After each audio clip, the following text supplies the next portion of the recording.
So And hello, everyone out there in TPS and Planetary Society land. Blessings upon you all for being members of the most exploratory group. And we all share a little tiny bit of that bejeweled gewgaw that our president gave to our president a couple of days ago.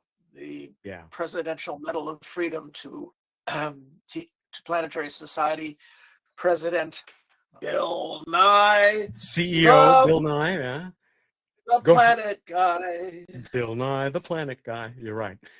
Sorry, I cut you off mid-lyric. Hey, David, while you're at it, after you send your note to Steve, tilt your camera down a little bit. Much as I love looking at your books and that's from Sundiver, isn't it? That painting behind you? The first of the Uplift books?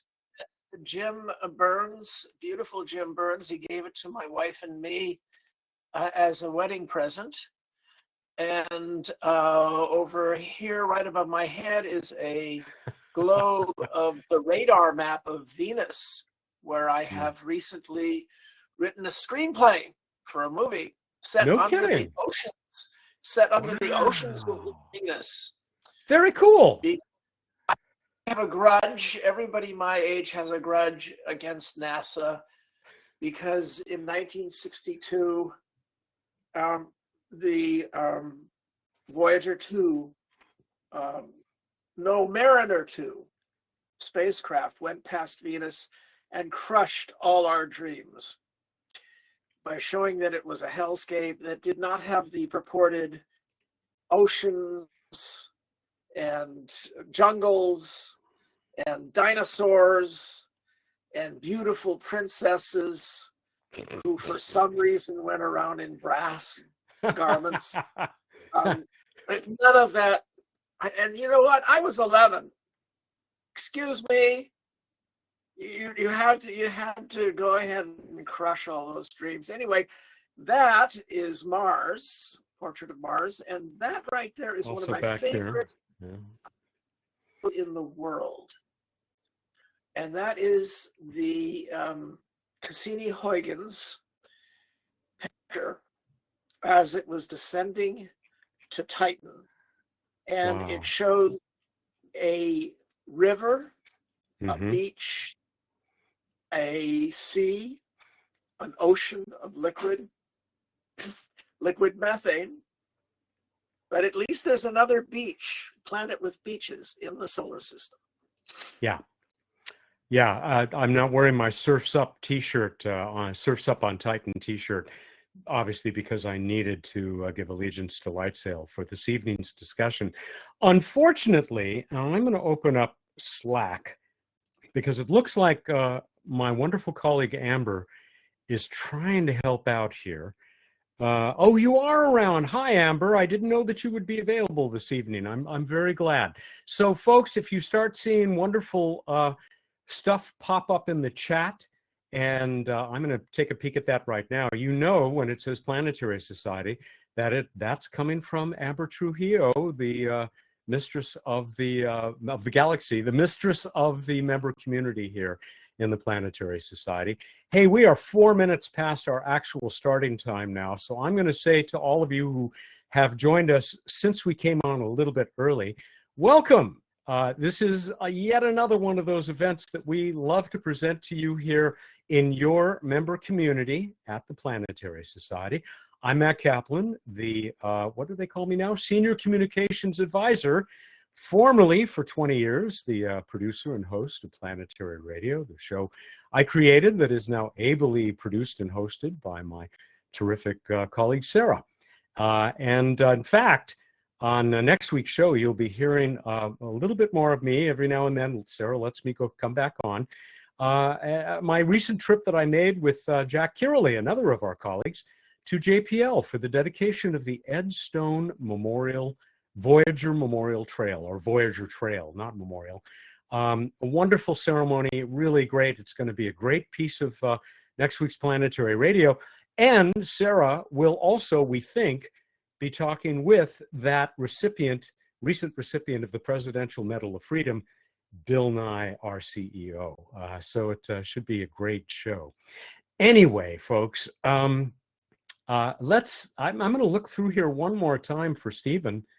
And then let's also welcome those who in the future, as far as we're concerned, in the distant future, will watch this cast on YouTube when it is released from the restricted to wonderful people status that it is right now, restricted to Planetary Society members. But in time, both non-members and AIs will be watching this episode.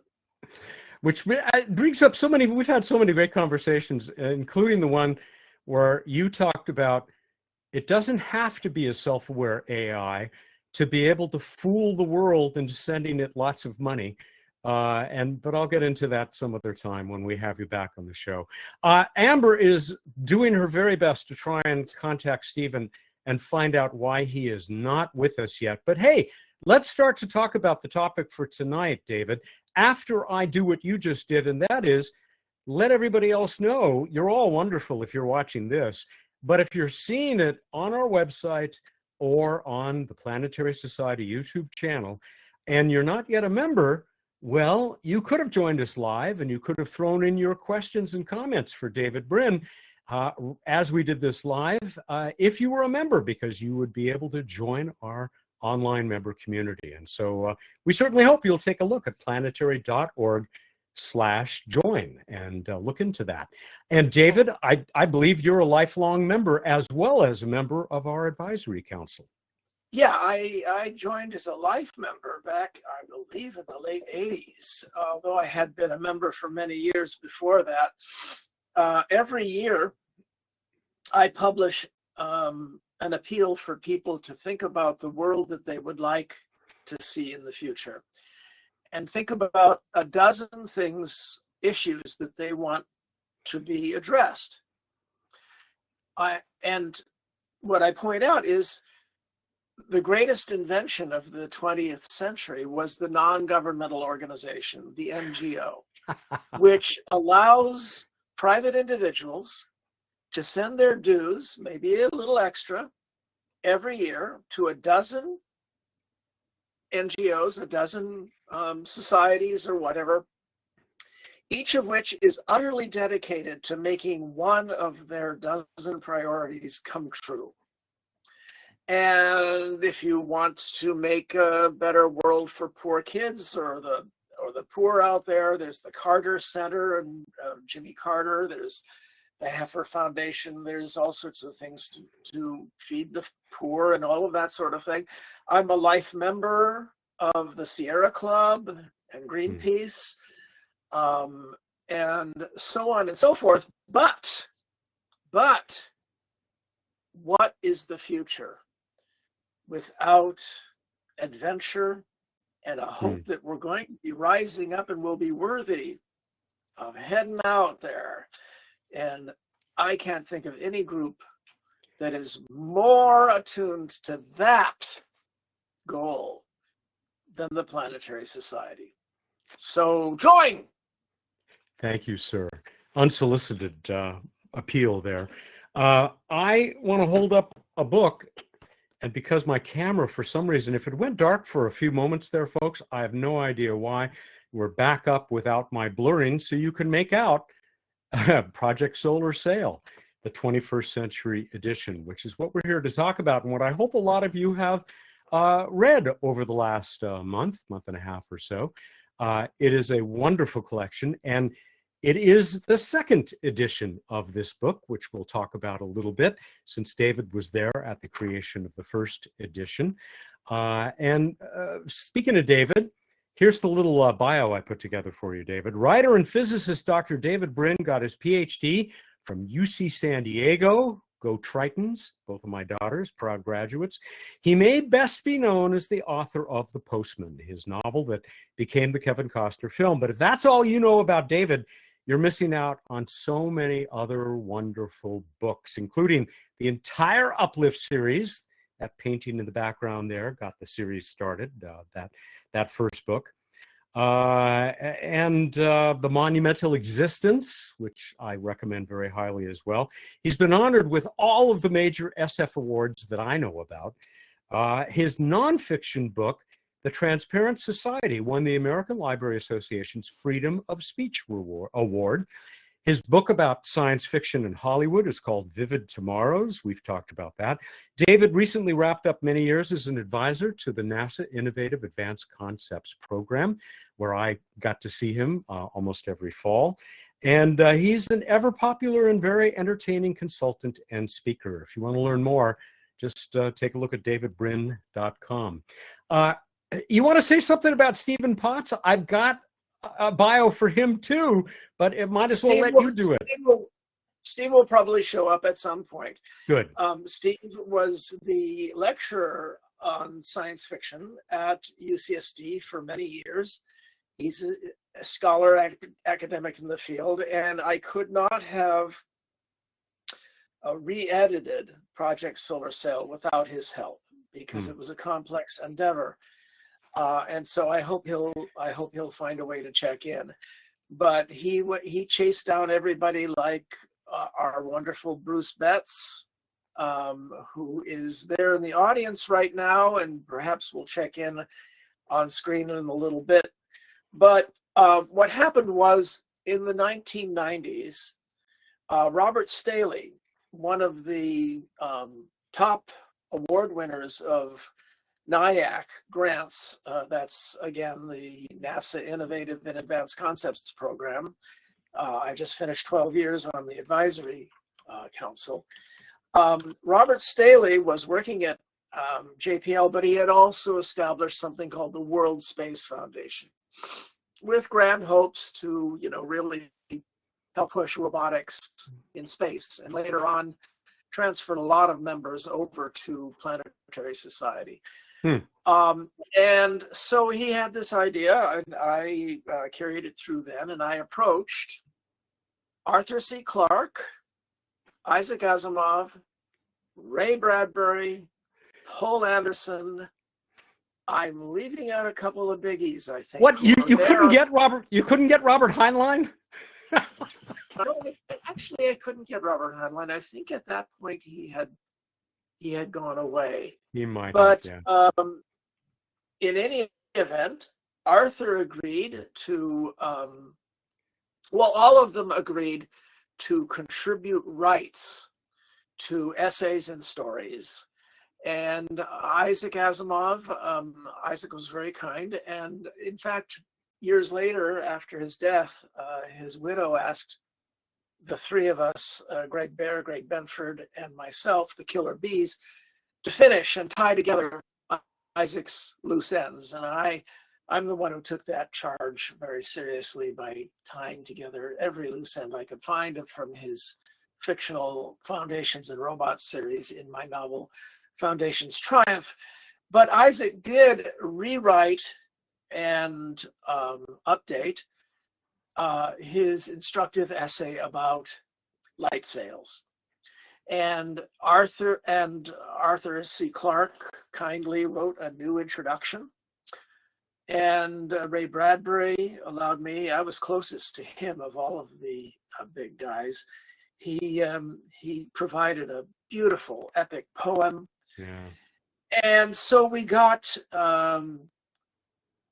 terrific articles about what were then only called solar sails. Now they're called light sails, by the great Robert Forward and his associate, about methods by which light sails might be the way that we propel robotic probes to neighboring solar systems. And that is now considered to be the main soon to happen, well, the youngsters out there, soon to happen for them, way in which we will get started on the interstellar journey. And in my novel Existence, that is the main way that civilizations have been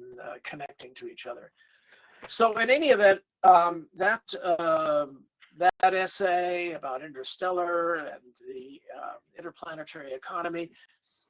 The 1990s edition was loads of fun.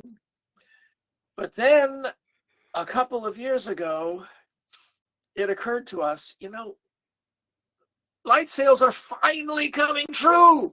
Yeah. And who's making it come true? Well, to a large degree, the Planetary Society. Japan got involved. NASA's resistance to the concept of light sails has finally toppled. And a lot of the grants that are handed out by NIAC these days are about various light sail techniques, including Slavak Turashev's project, which I am a co-investigator on. I didn't know that. And Lou Friedman as well has been deeply involved with that project.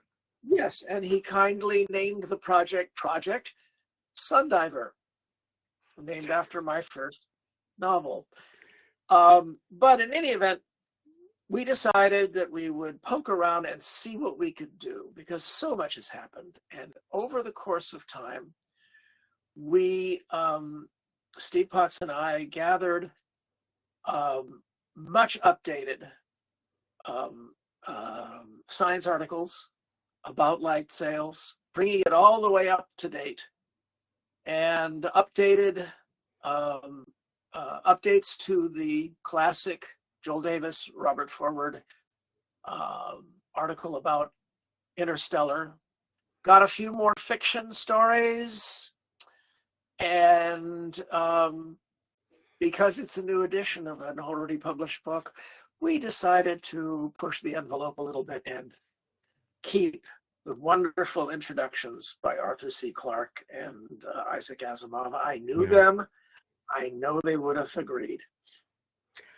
It is a wonderful book, as I hope everybody out there watching us live has discovered, since it was our December selection in the book club. So many of the people that you've talked about, the pioneers, I mean, Les Johnson, chief technologist at Marshall Space Flight Center, who worked very closely with Bruce Betts and the rest of our light sail team, because he is also a pioneering solar sail person. The Robert Forward, who you mentioned, and I will tell you in a minute my Robert Forward story about another form of propulsion that he helped us with some years ago.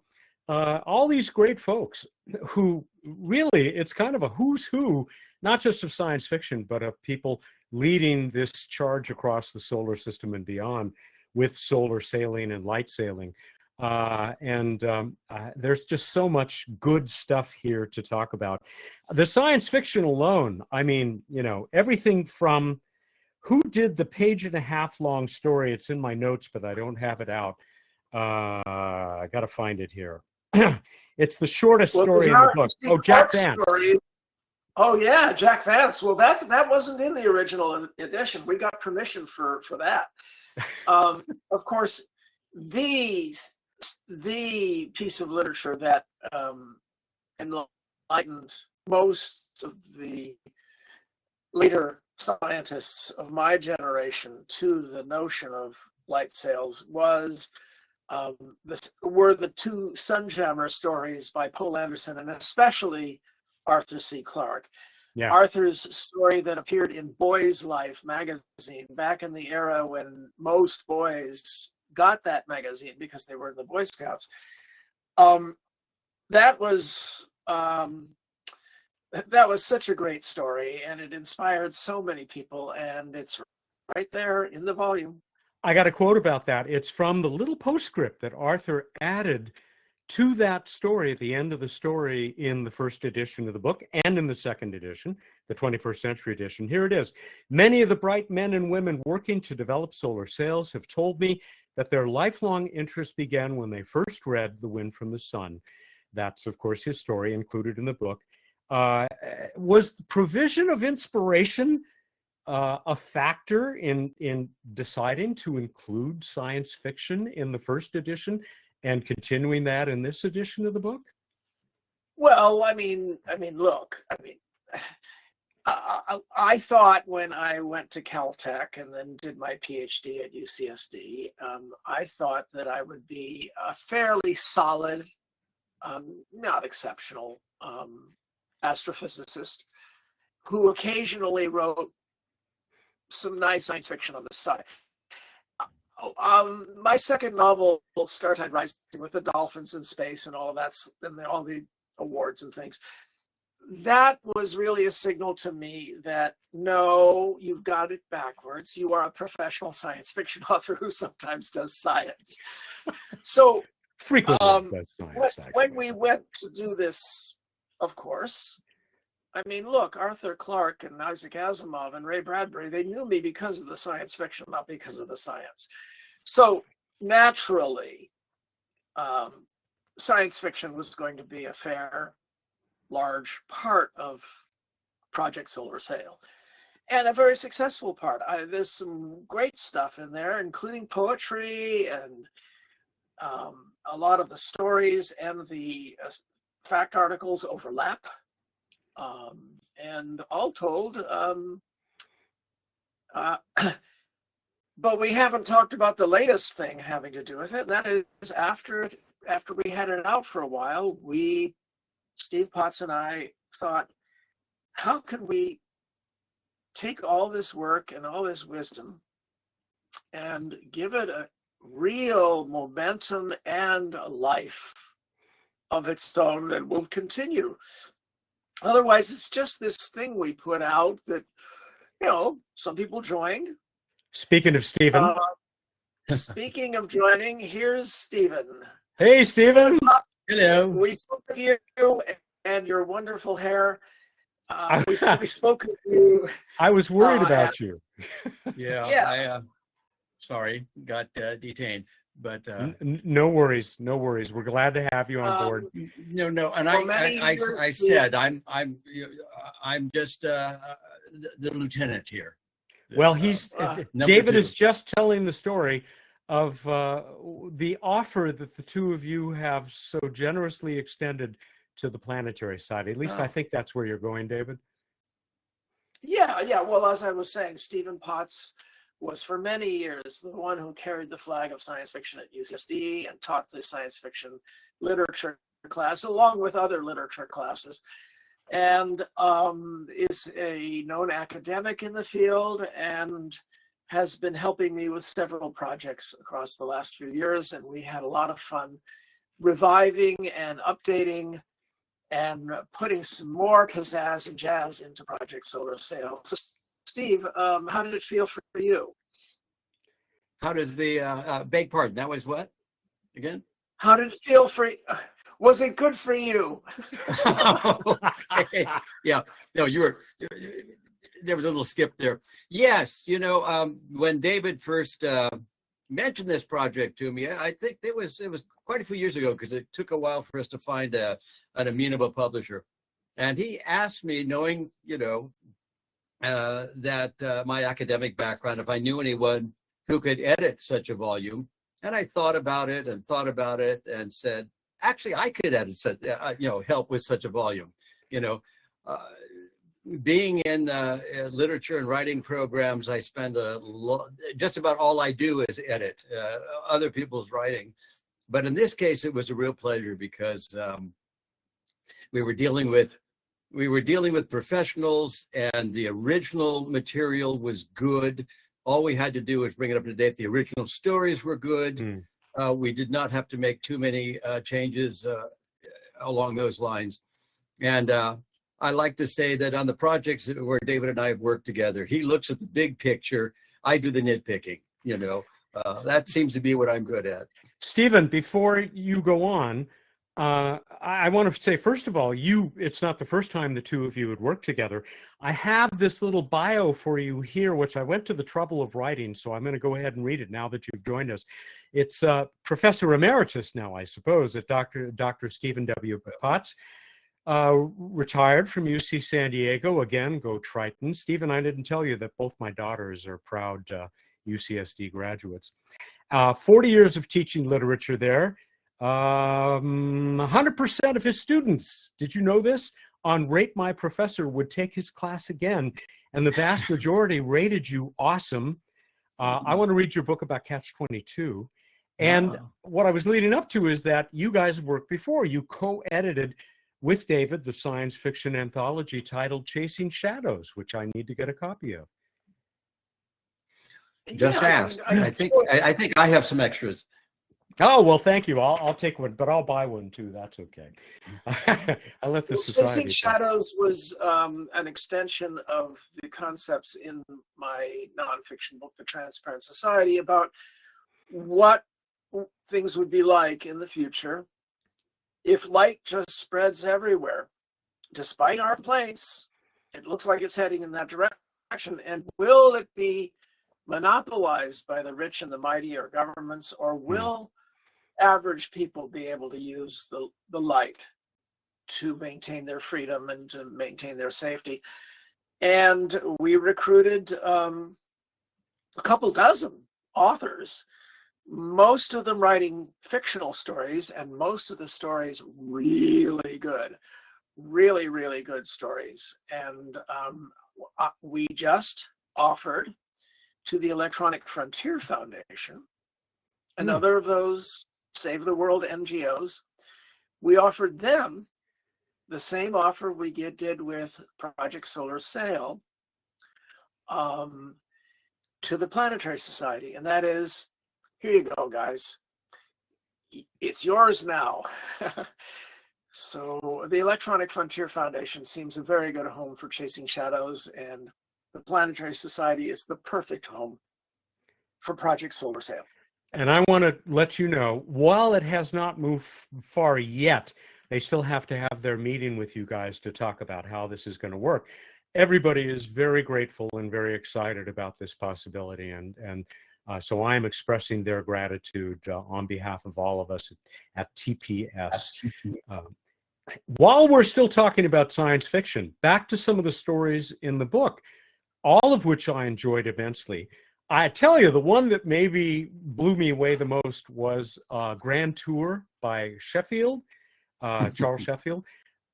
Bicycle Race Across the Void, which was just, I thought was just brilliant. And just what a wonderful concept.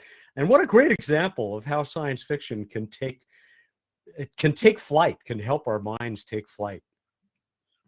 I miss Charles Sheffield so much. He was a dear friend, and his stories were always amazing.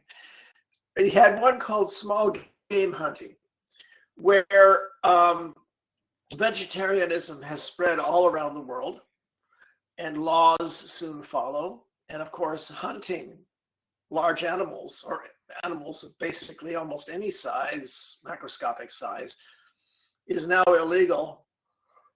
But you can, through virtual reality, occupy and run a little tiny robot through your own lawn, just like in Honey, I Shrunk the Kids. And nobody has yet declared that these little tiny robots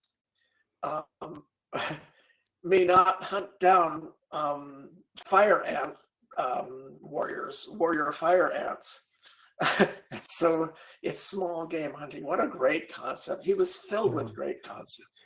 That made me think of in one of the Uplift novels, your uplifted chimp multiverse knot is maneuvering through some world that looks like shag carpet. I don't remember which of the books it was, but that just made me I think. Oh yes, Harry Harms in the Brightness Reef series, the parallel zone of the universe where everything is metaphors. Yeah. Right. Yeah. So wrong book, of course, for tonight, but the nonfiction stuff, which we've already talked about a little bit, Steve, is also absolutely outstanding. And David brought up Robert Forward, who wrote, I'm going to have to look it up, with Joel Davis, Yes. Light Sails to the Stars. Yes. If people have not read about Robert Forward's Star Wisp concept, it's just dazzling. I mean, could you talk about that for a moment? You know, I have to say that it's almost inevitable, I think, that light sails, solar sails, but light sails of any kind can be used at least within the solar system, you know, where we have a clear-cut light source. Robert Forward takes on the much greater challenge of how could you possibly use the power of light across interstellar distances. And it's, you know, we go back a long ways to dealing with the question that if you're going to travel between stars, let alone between planets, but between stars, you're not going to be able to carry all your fuel with you. And there was an attempt with the busted ramjet, the idea of scooping in hydrogen or helium from the interstellar medium. That was in a number of stories in the 60s and 70s. Light sails, especially as solar technology improves, really seem feasible, especially for travel within the solar system. Forward takes on a bigger challenge in that essay. And actually, Joel Davis at the end of it suggests something else in case Star Wisp, with all of its reverse mirrors and so on, is just a little too difficult to manage over those long distances. And in the book as well are these other concepts like the things being explored in Breakthrough Starshot to also use sails to reach other stars in something like a reasonable amount of time, right, David? Oh yes, no, the things have come a long way, despite the several decades that NASA sort of dragged its feet on light sails. There's now a lot of progress being made. And at one side, as Steve was intimating, is the notion of how do you accelerate these sails perhaps better than just tacking against the ambient sunlight. And there are two approaches. One is to use very high-powered lasers or masers that we might build in orbit, in which case these would be capable of propelling sails pretty darn hard and for great distances, long past where the sunlight has diminished because you're far away from the sun. And in my novel Existence, you peel back the layers of a mystery of what these alien objects are, and you realize that this is how everybody has gotten around the galaxy for a couple of 100 million years. The other approach that's being pioneered by Slava Turshev, and we talk about it a bit in the book, is to dive to the sun. And while the sun's gravitational pull accelerates you to a high speed, then just when you pass the nearest point to the sun, you open up your sail. And now you're really close, and now there's a lot of sunlight, and you're already going real fast. And the calculations show that this is the way to blast your way out to the outermost solar system, at which point the lasers or the masers can take over. And we've seen an example, to an extent, about a month ago. And that's where now the fastest object ever created by humans is the Parker Solar Probe that dived past the sun.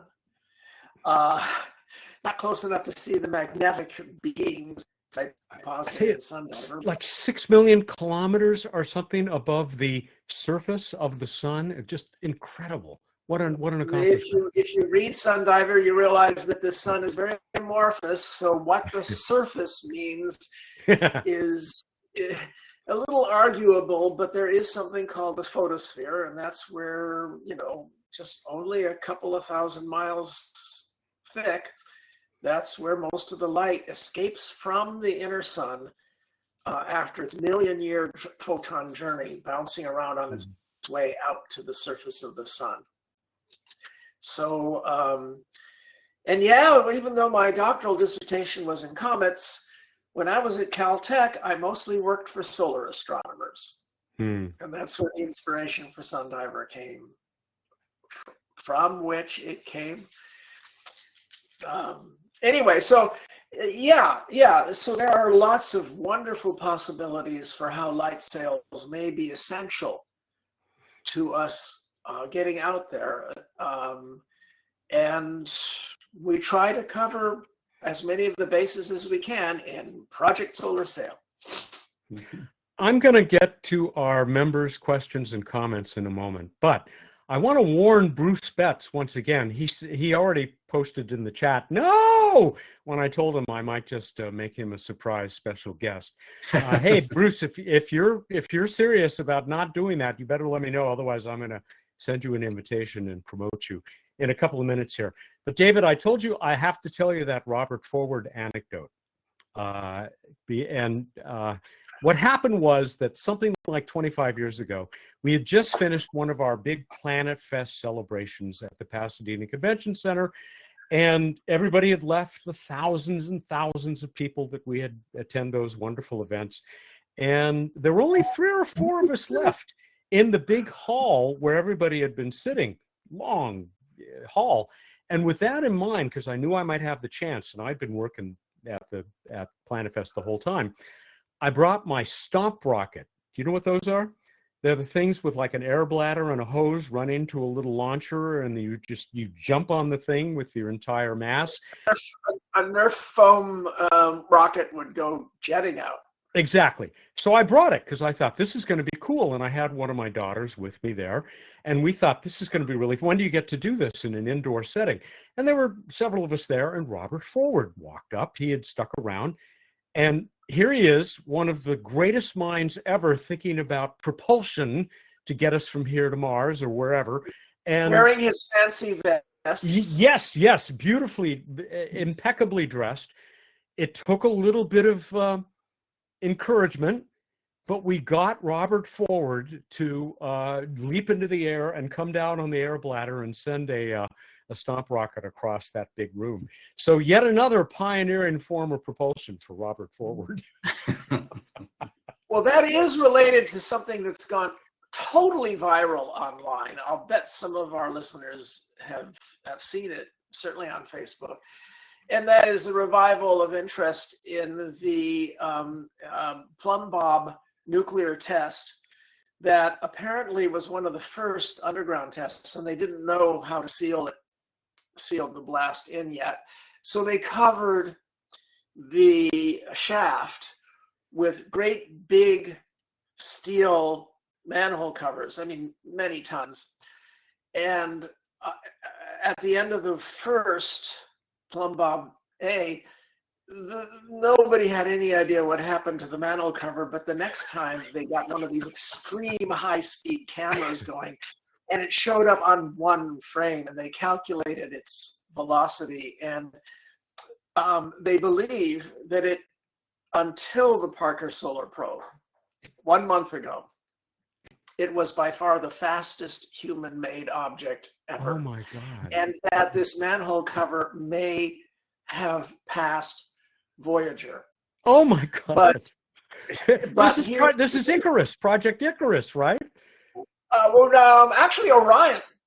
Orion, I'm sorry. Yeah. Orion, using atomic bombs to blast something, acceleration. And I wish Freeman Dyson had known about this. He was a friend of mine, and I wish he had known. Yeah. But the final dig of this took place in April or June 1957, and it hit me like a blow. And no one else had been talking about this. We beat Sputnik.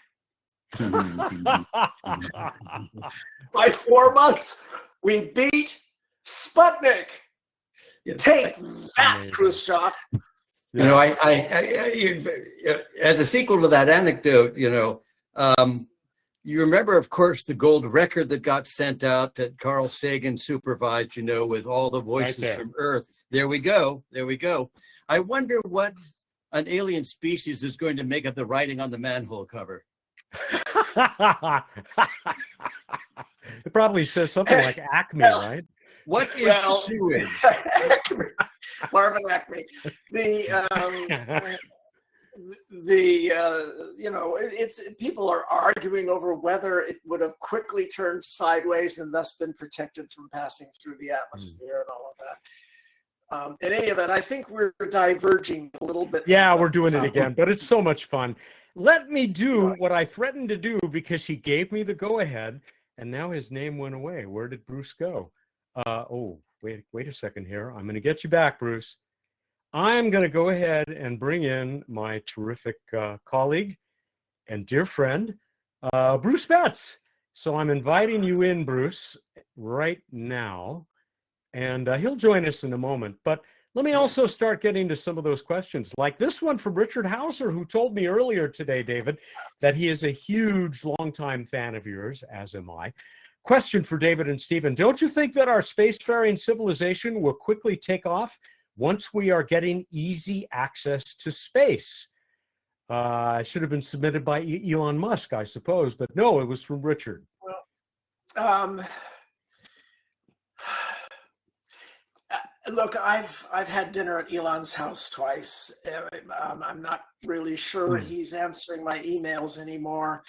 Yeah, our paths have somewhat diverged, and yet I have long said that what a fellow does and the effects, pragmatic effects that he has, are more important than the blather out of the mouth. And all I can say is this fellow advanced self-landing rockets by 15 years. And if the Starship, and we may find out next week, if this Starship project really works, our access to space has really expanded. Now, the next question is how to move around out there with the extra mass that we can put into low Earth orbit. Now, I'm a notorious skeptic of Artemis. I don't think that we should be trying to replicate Apollo with silly footprint stunts on a sterile plain of poison dust that has no noticeable resources other than water. But I'll debate that any old time with anybody. But nor does Mars interest me quite that much. But I think that if we put Mars on the list as a real challenge to go, I think that then we'll start pouring some energy and funds into nuclear propulsion. And that could make Elon's dream come true, providing we also do a lot of science on recycling, in situ resource utilization, and centrifugal centrifugal ships, habitats, as my friend Joe Carroll points out. So that was my blather. I intended to be done by the time Bruce came on, but he did so with alacrity. Welcome, Bruce Betts. Ladies and gentlemen, the chief scientist of the Planetary Society. Hey, Bruce. Special guest. There, hi there, oh there. Speaking of blather, hi. So here's a question from Julian Duro, or is it Julian Huro? I apologize, Julian or Julian.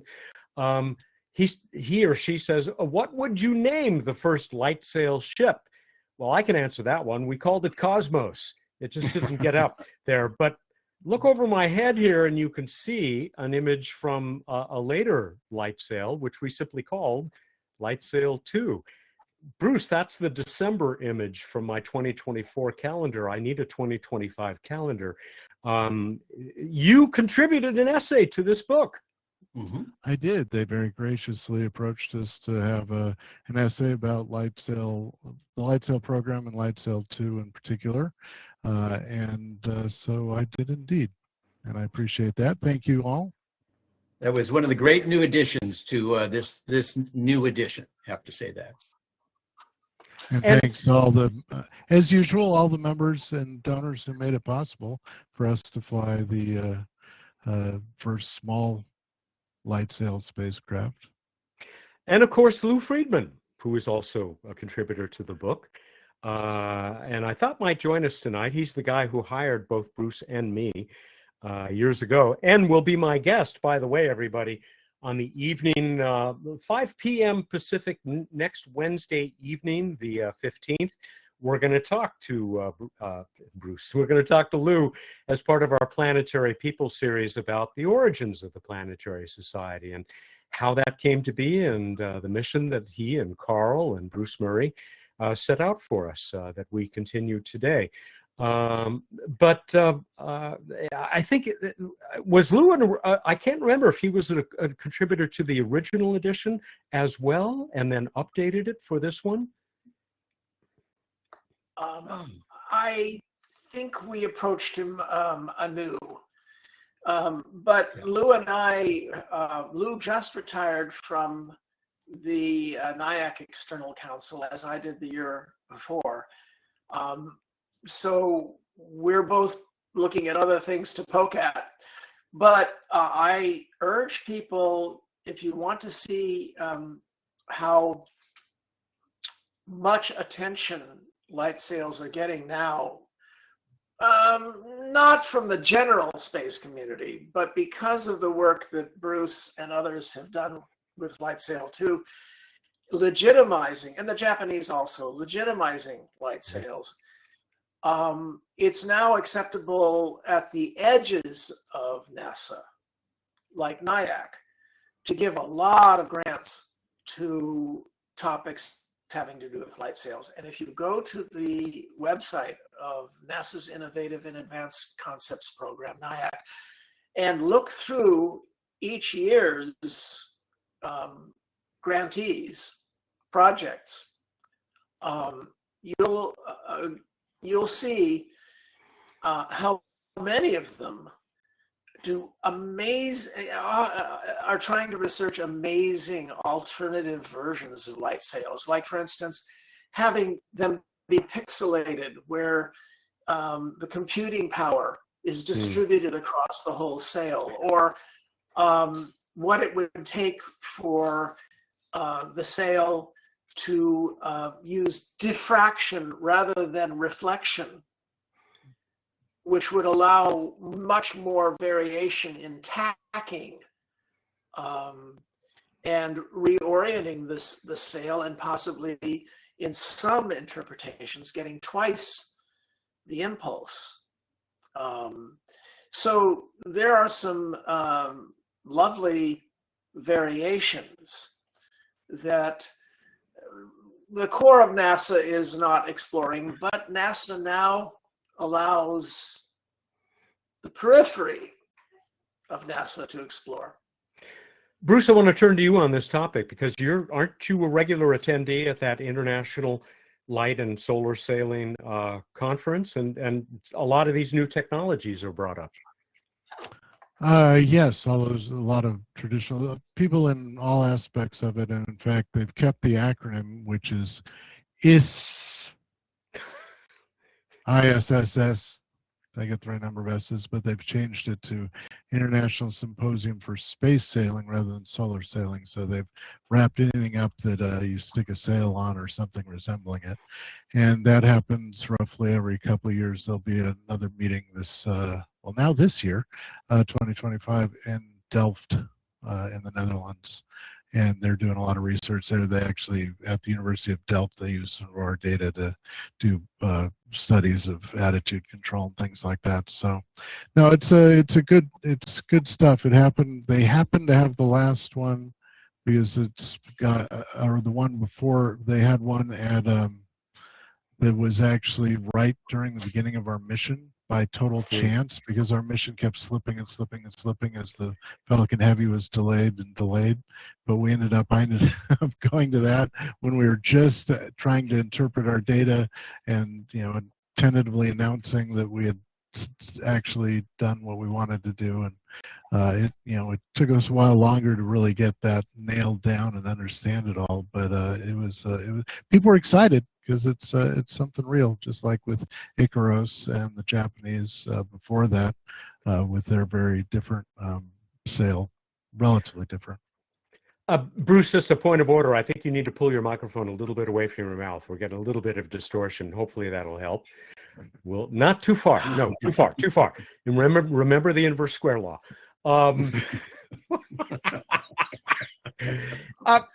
As a contributor to this book, When, I mean, when Matt starts doing things like remember the inverse square law to me, it hurts. I know how far I've fallen. I'm kidding. I'm kidding as always, Matt. Of course. As a contributor to this book, you're in such good company. That's got to be a nice feeling. Yes, it really is. I mean, these are just the editors alone are the pinnacle of everything. No, I sound like I'm being sarcastic. Uh-oh. Bruce, you just froze. You know Lights what? out. Bruce is in LA up against the San Gabriels. And I wonder if the power, they've warned, Southern California Edison has been warning that the power is going to get turned off here and there. We're down here in San Diego where, and I think you're within the field, the dampening field that protects San Diego, David. Steve, I don't know where you are, but. Yeah, I'm actually just south of David, about 10 miles. There you go. And I'm in Chula wish it Vista. wouldn't protect us from rain. Yeah, It's the right. first time I remember no rain in November or December. Right. And Yeah. now we're getting this big Santa Ana wind, and it's going to hit us very soon. And down here in San Diego, and we're doing things to this planet, but we're just going to have to try to persevere and not let that stop us from looking up. Yep. Keep looking up. I hope Bruce will be able to join us again because he was right in the middle of talking about how it feels to be part of this book. Somebody else we've talked about already, Lou Friedman, there's a comment about his story from Craig. He says, I was astounded to learn about the interplanetary superhighway. I can't even imagine the mathematical gymnastics it took to figure that out. Truly amazing. Wasn't that in Louis Friedman's essay? I think. Do you guys remember? I just reread that, and that sounds right. Yeah, I think so. I'm looking for the story here. I've got the book out in front of me. The essay. I mean, I'm trying to remember if that was in Robert Steele's about the economy of light sails. Which he wrote with Lou. You're right. Absolutely. Okay, that was it then. That's it. Yeah, the interplanetary superhighway. Great part of the book. Hey, folks, we still have a few minutes left. If you want to get in your questions and comments, and you have joined us live, go right into the chat. Some things are being forwarded to me by Amber Trujillo, and I'm keeping an eye on the chat as well. I'll go back in a moment to see if Bruce has managed to get back in. By the way, our sympathies, our hearts go out to everybody who might be caught up both in that terrible storm in the Midwest, but also to the awful situation that's taking place just north of us here in the San Diego area right now. Yes, we're getting some comments. And it's cool to see how many members are checking in from all over the world, from Tokyo and Florida and New Jersey and all over. For Bruce, he talked about that society, and I think that they should change their name to the International Society for Solar Studies of Interstellar, Space, Interstellar, and Sail Society. That way, it would be ISIS.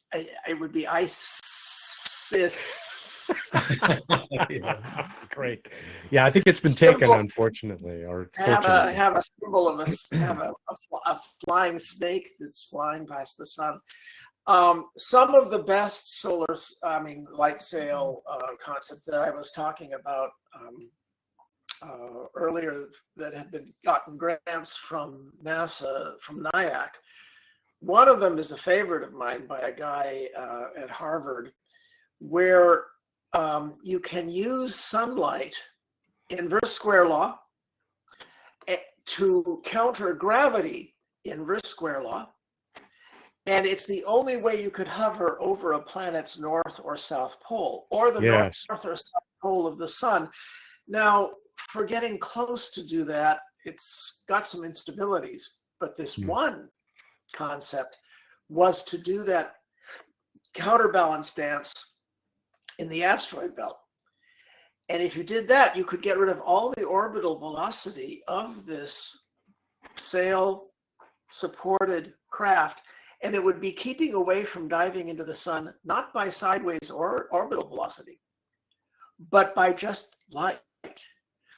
And it could be like the needle of a photograph, standing completely still as the asteroid belt swept by.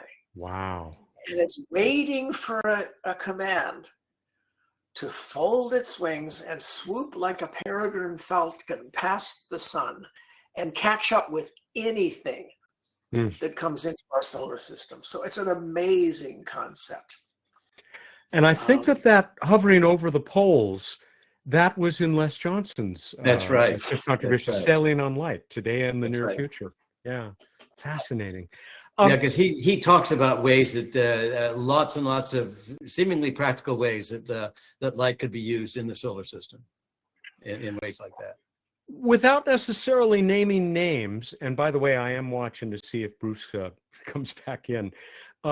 Did you get everybody you wanted to contribute to this, or were there people who wanted to that you just didn't have room for or couldn't handle? Well, I can't think of any. Almost everybody said yes. I mean, in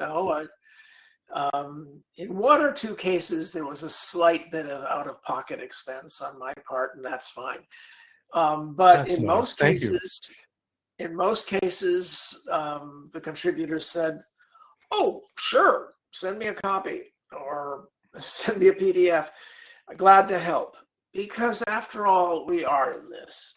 And we need to keep reminding people in this fraught era that while we're fighting for a civilization that's worthy of the stars, we need to keep trying to get to the stars.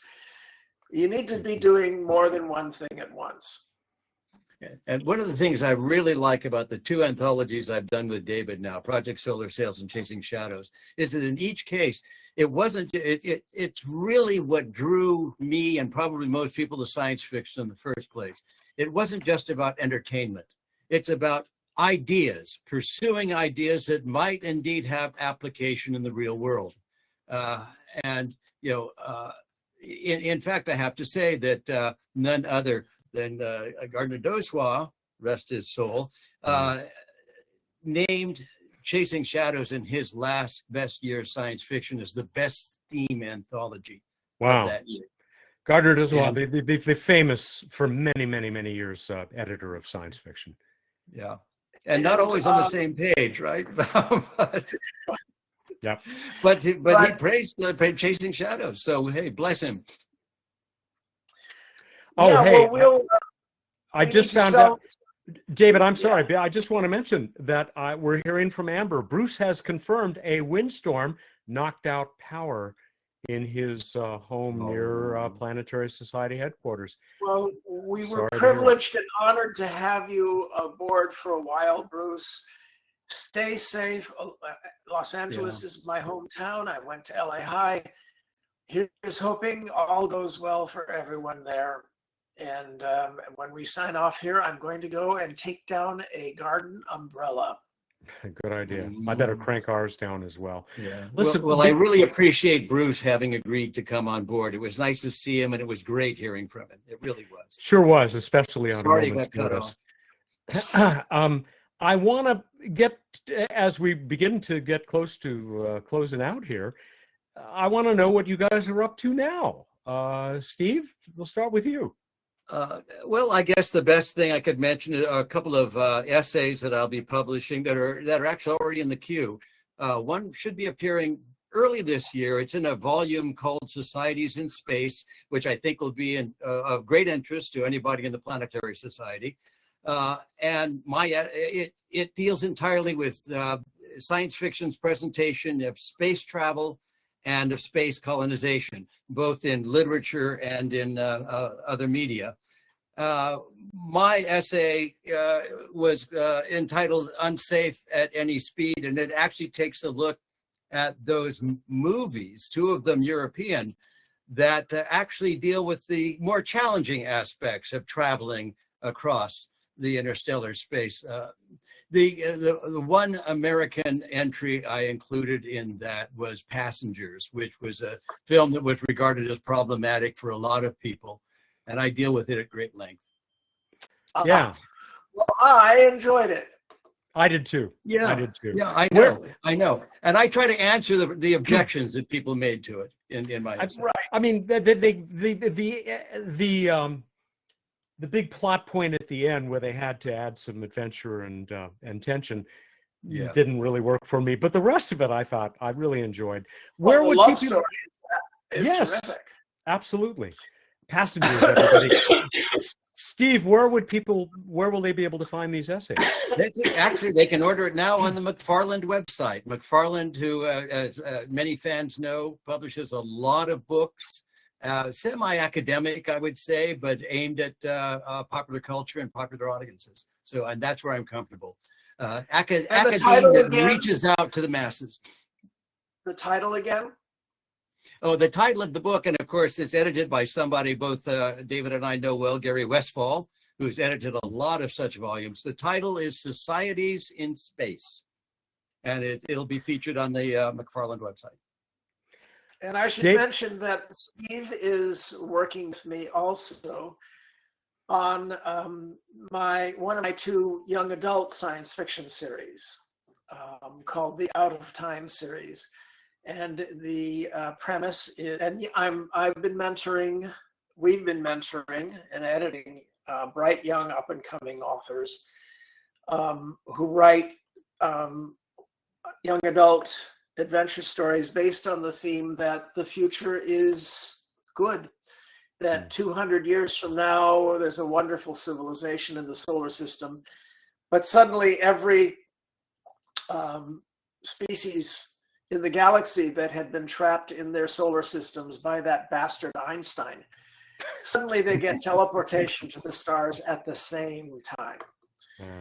And so humanity needs help from the past, and they recruit kids who have historical records of becoming somebody significant to help them in the future. And Steve has been invaluable in helping this project to move along. It's a wonderful series, and it has some. It was kicked off in 1999 with some stellar contributions from Nancy Kress and Sheila Finch, and Roger McBridell. Yes, thank you.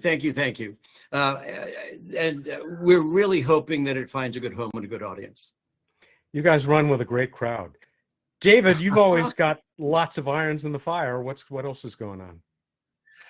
Well, I'm trying to clear my decks to work on the great big sequel to Startide Rising.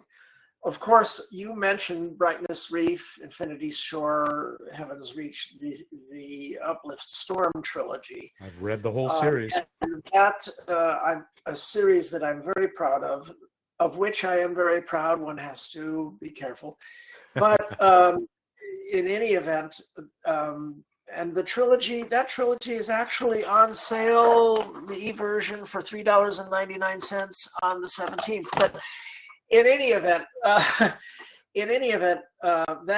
that trilogy answered half of the questions people have from the original Uplift trilogy, Startide Rising and Uplift War. But the other half have to be answered, and every single day I get cryptic messages from my 35-year-old self saying, "Well, old man, are you going to do it?" And I can't remember how I did that. So I'm being nagged by my earlier, younger self to go ahead and finish the darn thing. And maybe I'll write a novel about that. That'll show the whippersnapper. You can't tell if I'm lying. So for those of you who are uninitiated, the Uplift series, I will try to summarize, is this wonderful series of books that traces life in a galaxy in which every intelligent species has been uplifted by some other species, and then is in some period in servitude to that species, and it ain't fun a lot of the time, except for humans. We're the only ones who weren't, except maybe we're going to get into that in this sequel that I'm looking forward to. The claim is, and the evidence is, that we actually evolved intelligence, but a lot of the aliens out there say that's not possible. And of course, the AI guys are trying to show, yeah, we can make others.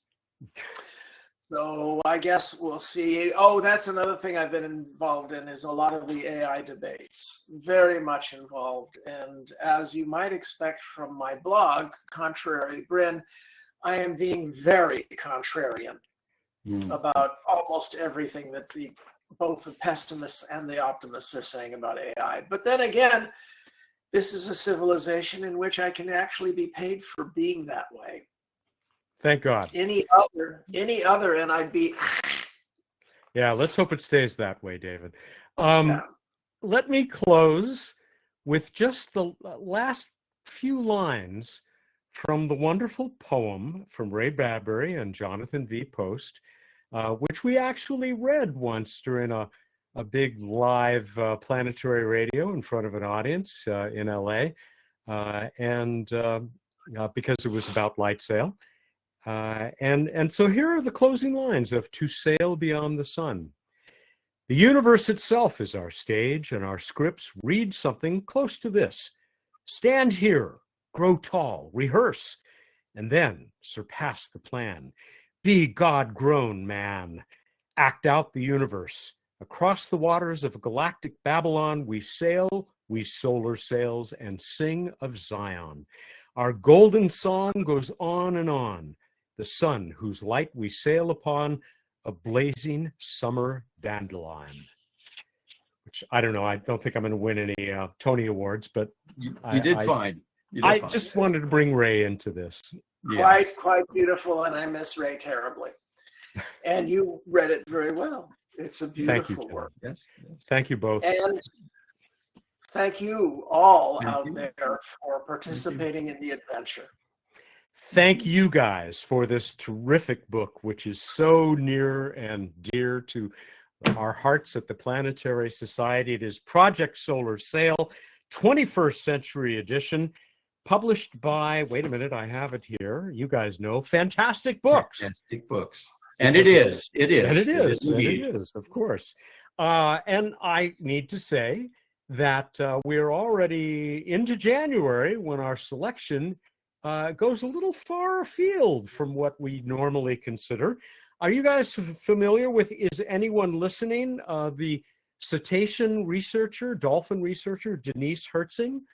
There's her book right there, if I can hold it up properly, because of course I'm reading it online. It's Is Anyone Listening? What Animals Are Saying to Each Other and to Us. And on a hunch, I contacted her publisher because I thought, you know, there's that old cliche, if we can't talk to the other intelligent species on our planet, how can we expect to talk to ET? Turns out that Denise has worked a lot with the SETI Institute. She's done a number of presentations there and has worked with them. And she is very excited about our selection of Is Anyone Listening? And we will be talking to her in early January. And guys, I hope you'll tune in and contribute. Sounds fascinating. I actually read a review of that book in the magazine New Scientist. So it's excellent. She's a good she's a good scientist too. It's not crazy pseudoscience mumbo jumbo. It's really good stuff. That's it, folks. Thank you for joining us tonight, and thank you for joining the Planetary Society. Again, if you're one of those who's not yet a member, you're watching this on our website or on our YouTube channel, we sure hope that you will check out planetary.org/join. I cannot give you as good a pitch as David did at the beginning of this session, but if you go there, you'll find out all the great reasons to join, including becoming a member of this online member community that gets to enjoy some of these live events. As much, I hope, as I have enjoyed talking to the two of you guys. I hope we can do it again sometime. And David, Steve, first time with you. Great pleasure. David, always a pleasure. Okay. Farewell. You're great, Matt. And this is for all you guys out there.